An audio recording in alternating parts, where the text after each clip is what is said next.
ஒரு குறிப்பிட்ட அரசியல் சூழலில் இருக்கக்கூடிய தேக்கத்தை போக்குவதற்காக, தேக்கத்தை உடைப்பதற்காக தற்கொலை அல்லது தற்கொலை அப்படின்னு ஒரு நடவடிக்கை எடுக்கிறதும், கிட்டத்தட்ட அதே மாதிரியான காரணங்களுக்காக ஒரு இடத்துல நடக்கக்கூடிய அநியாயங்களுக்கு முற்றுப்புள்ளி வைப்பதற்காக, ஒருவரை கொன்றுவிட்டால் அந்த பகுதியிலேயே நீதி நிலைநாட்டப்படும் அப்படிங்கிற நம்பிக்கைக்காக அங்கு நடக்கக்கூடிய ஒரு அழித்தொழிப்பு நடவடிக்கைக்கும் அடிப்படையில் என்ன பெரிய வேறுபாடு?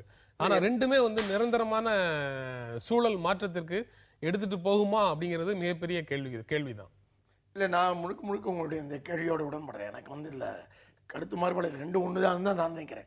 எப்படி நான் அடித்துழைப்பு ஏற்கவில்லையோ அதே போல இந்த தேக்கத்தை உடைப்பதற்காக ஒரு உயிரை கொடை என்ற பெயரிலே பலி வாங்குவதை நான் ஏற்கவில்லை நிச்சயமாக. ஏன்னா அடுத்த கட்டத்தில் நீங்கள் பார்த்தீங்கன்னா அதை இவர் சுட்டி காட்டினார். திலீபனுடைய உண்ணா நோன்பு அன்றைக்கு இருந்து தேக்கத்தை உடைத்தது. ஆனால் 20 ஆண்டுகள் கழித்த நிலைமை என்ன, 30 ஆண்டுகள் கழித்த நிலைமை என்ன அடுத்த கட்டத்தில் என்ன நடக்குது? அப்போ அந்த கொடைக்கு அர்த்தம் என்ன? அது வீணாகி போன ஒரு உயிர் பலியா தான். 20 ஆண்டு காலத்துல நடந்த ஏராளமான தற்கொலைகள் இருக்குன்னு வச்சுக்கோங்க. போர்ல இறந்து போறது அல்லது ஒரு நடவடிக்கைக்காக தூக்கு தண்டனை வாங்குறது அப்படின்னு நிறைய வச்சுக்கோங்க. அந்த எல்லா விஷயங்கள்லயும் செய்யக்கூடிய தியாகங்களுக்கு எந்த விதமான பொருளுமே கிடையாதா?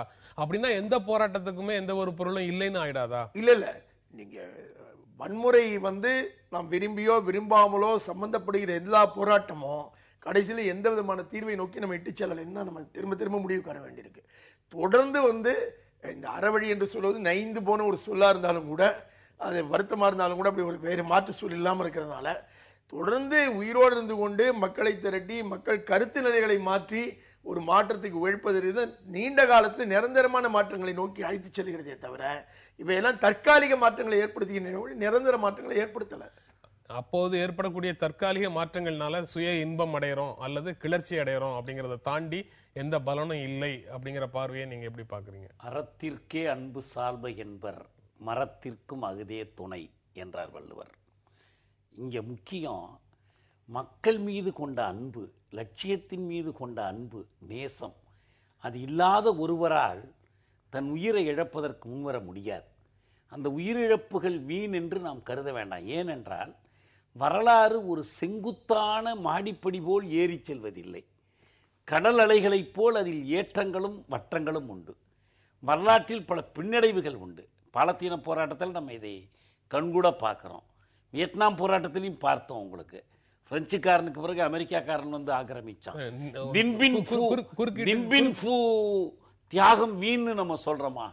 மான்கியாப்பினுடைய போர் வீண் கருதுறோமா?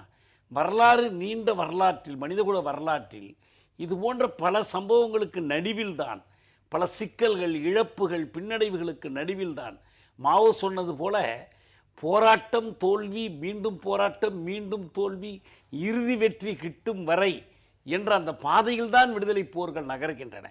எனவே தலைவர்கள் மீதான வழிபாட்டு உணர்ச்சியினாலையும் மூட நம்பிக்கையினாலையும் கண்மூடித்தனத்தமான வெறித்தனத்தினாலும் தங்களை அழித்துக் கொள்ளுகிறவர்களையும் ஒரு தெளிவான போராட்ட தியாகத்தையும் தயவுசெய்து சமப்படுத்த வேண்டாம். அப்படி சமப்படுத்தி பார்க்க வேண்டிய தேவையில்லை. இன்னொன்று நான் என்ன கருதுறேன்னா, மனிதனுக்கு இறப்பு இயல்பு என்கிற பொழுது எவன் ஒருவனுக்கு உயிரச்சம் இல்லையோ அவனுக்கு மட்டும்தான் லட்சியங்களை பற்றி பேசுகிற உரிமை இருக்கிறது.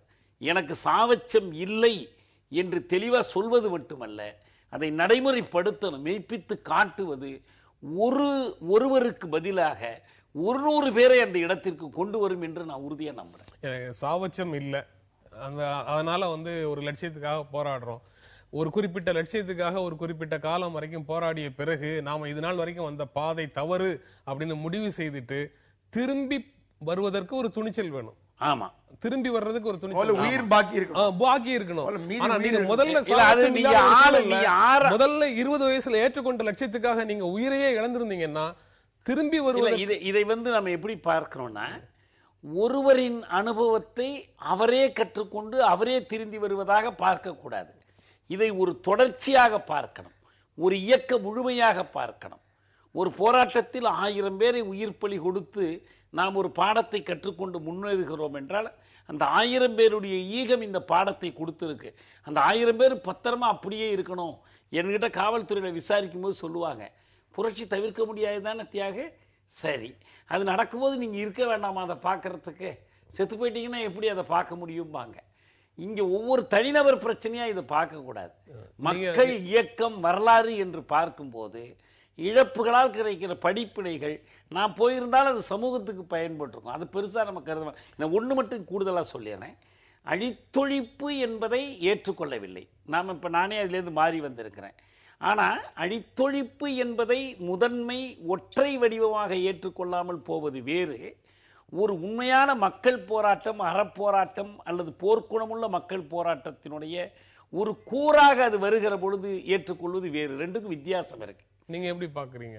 இல்ல ஒரு வந்து அவர் உயிரிழக்காமல் அவரே தொடர்ந்து இருந்திருக்க வேண்டும் நினைக்காம அதுல இருந்து இன்னொருவர் கற்றுக்கொள்ள வேண்டும்ங்கிறாரு. வேற ஒருத்தர் சாவுலேருந்து நம்ம கற்றுக்கொள்வது என்ன? அதே தவறை நாம் செய்யக்கூடாதுங்கிறது தானே. அப்ப தொடர்ந்து அதை தற்கொலை என்று நீங்கள் நியாயப்படுத்தி கொண்டிருக்கிற போது நாம் கற்றுக்கொள்ளவில்லைன்னு தான் அர்த்தம். என்ன தொடர்ந்து கற்றுக்கொள்ளவில்லை? கற்றுக்கொள்ளவில்லை என்பது சாகலாம் கூடாதாங்கிற பாடத்தை பத்தி நான் பேசல. மொத்தத்தில் எடுத்துக்கொண்ட குறிக்கோள் அதை அடைவதற்கான பாதையை பற்றிய பாடத்தை தான் நான் சொல்றேன்.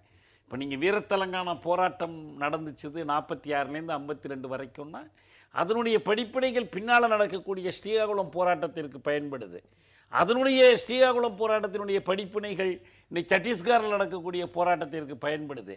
எனவே இதையெல்லாம் வீண் என்று நம்ம கருத வேண்டிய பயன்படும் போது போராட்டம் என்றால் கேள்வி ஈகம் தவிர்க்க முடியாதது. அவ்வளவுதான். இல்ல, நான் என் விருப்பம் இல்லாமல் நான் உயிரிழக்க விரும்பல. ஆனால் என்னை ஒடுக்கக்கூடிய ஒரு அமைப்பு அது என்னுடைய உயிரை எடுத்து விடுகிறதுங்கன்னா அங்கே நான் வந்து ஏக்கத்துக்காக என்னுடைய உயிரை கொடுத்துதான் சொல்லலாம். நானே விரும்பி என் உயிரை இழப்பது என்பதற்கு தேவையில்லாமல் ஒரு உண்ணாவிரதத்திலோ அல்லது தீக்குளித்தோ இதை வந்து நான் ஈகமாக நான் பார்க்கல. அது தவறான ஒரு செயலாக தான் நான் பார்க்கிறேன். நீங்க எந்த அரசு இயந்திரத்தை எதிர்த்து நீங்க போராடுறீங்கன்னா அவங்க உயிரை அவங்க வந்து என்னோட உயிரை எடுத்துட்டாங்கன்னா நான் அப்போது போன என் உயிர் என்பது என்னுடைய ஏக்க பணியில நான் அளித்த கொடையா பார்க்கலாம். ஆனால் நானாகவே தீக்குளிப்பது என்பதையோ தற்கொலை செய்து கொள்வதை நான் ஈகமாக பார்க்கல. ஆனா அப்படி கொடுக்கப்பட்ட ஈகங்களே வந்து இன்னைக்கு என்ன பாடத்தை கொடுத்திருக்குங்கிறது பெரிய கேள்வியாகத்தான். அப்படி இருக்கிற போது இது நிச்சயமா நினைவுபடுத்துறேன். என்னுடைய போராட்டத்தின் போது உயர்நீதிமன்றத்தில் நான் வழக்காடும் போது இதை தற்கொலை என்றோ தற்கொலை முயற்சி என்றோ அழைப்பது தவறுன்னு நான் சொன்ன வாதத்தை நீதிமன்றமே ஏற்றுக்கொண்டது. இது ஒரு போராட்ட வடிவம் தான். போராட்ட வடிவம் யாரும் மறுக்கவே இல்லை. ஆனா தவறான போராட்ட வடிவம். இந்த நிகழ்ச்சியில பங்கேற்று உங்களுடைய கருத்துக்களை பகிர்ந்து கொண்டதற்காக பொதுப்பு கருத்துக்கள் நிகழ்ச்சி உங்களை இருவருக்கும் நன்றி தெரிவித்துக் கொள்கிறேன். மீண்டும் சந்திப்போம். நன்றி, வணக்கம்.